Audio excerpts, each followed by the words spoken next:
Sorry, my video cut out in that last one. So move the 3 first.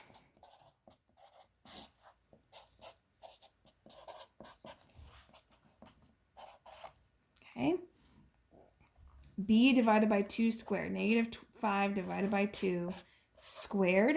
Now, I do not want to use a decimal. I'm going to go ahead and use fractions. Decimals are good, especially if you're trying to graph this out so that you get something that's a little bit more manageable.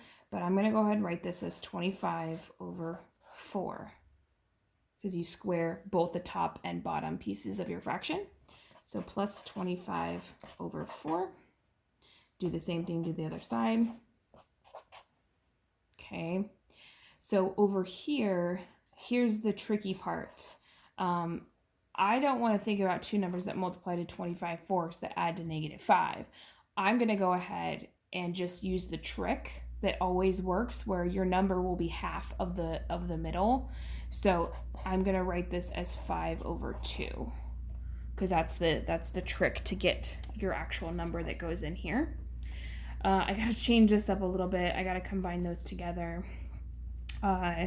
Negative 3 is actually 12 over 4 negative. And then I'm going to combine it with the 25. So what is that? 13 over 4. Okay. Don't be scared of fractions. We're making it through. So square root both sides. I get x minus 5 halves equals plus or minus. I can't square root 13, but I can go ahead and square root 4 as a 2. So that looks okay. Add the 5 over 2 to both sides.